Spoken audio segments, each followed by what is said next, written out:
Hello everyone. It's no secret that Disney and Lucasfilm have plenty in the works for Star Wars, but even with so much already on the way, the franchise shows no signs of slowing down, and so I thought it would be fun to throw out a few ideas for some stories that could be told in the future.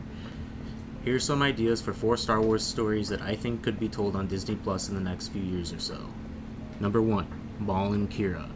At the end of Solo: A Star Wars Story, we see Lady Qi'ra, played by Emilia Clarke, as she speaks to her boss, Maul, and prepares to go meet him on Dathomir.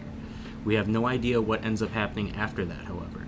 All we know is that somehow, Maul ends up on Malachor when we see him in Star Wars Rebels, and Qi'ra is still running Crimson Dawn during the time of the original trilogy.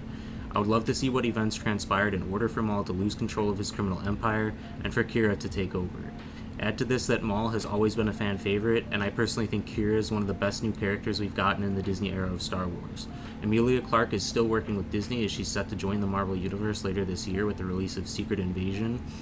Solo: A Star Wars Story writer Jonathan Kasdan even recently affirmed during an interview that he believes we will eventually see Qi'ra's story filled out, and that Mandalorian showrunner Jon Favreau has taken an interest in the character.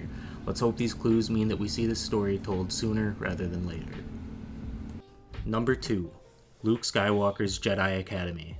Another major gap we have in the Star Wars timeline right now is how Luke Skywalker began his academy that we know is eventually destroyed by Ben Solo/Kylo Ren.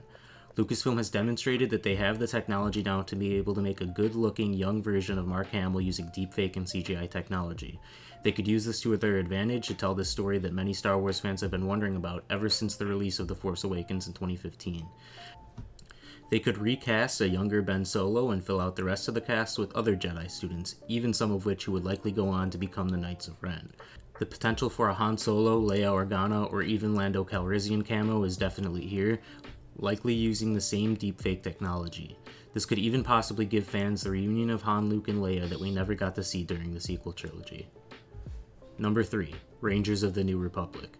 When Gina Carano was removed for her role in The Mandalorian, it also put in jeopardy the spin-off show centered around her character, Cara Dune. If Disney is not willing to rehire Carano, then there is another character who is prominent in the New Republic that could headline the show. I'm talking about Hera Syndulla. Hera is a fan favorite from her large role in Star Wars Rebels. She's already been cast in live action for the upcoming Ahsoka series, and we know that she was very involved in the New Republic's early days. To add to this, aside from the aforementioned Ahsoka series, this would be the only other piece of Star Wars content, animated or live action, to star a character of an alien species, as far as I know. All you have to do is have Dave Filoni agree to continue this character's story with her own show, perhaps using some scrap plotlines from the original Gina Carano version of the show, and I'll definitely tune in. Number 4. Finally, Cal Kestis. This one is almost too obvious. I don't think it was any accident that Lucasfilm and EA picked a recognizable actor to use as the likeness for Cal Kestis in Star Wars Jedi Fallen Order. Add to this that the next game, Jedi Survivor, is set 5 years after the original, and you've already got a character with the original actor, as well as a time gap to tell stories in. We don't know how Jedi Fallen Survivor's story will unfold yet, but a show like this could help bridge the time between the end of the last game and the beginning of this new one. Not to mention, this also means we would likely get to see Cere, Grease, BD-1, and Night Sister Merrin in live action. Sign me up. Anyways, if you enjoyed this video, please feel free to drop a like and click that big red subscribe button and bell icon to be notified whenever I upload. And until next time, may the Force be with you.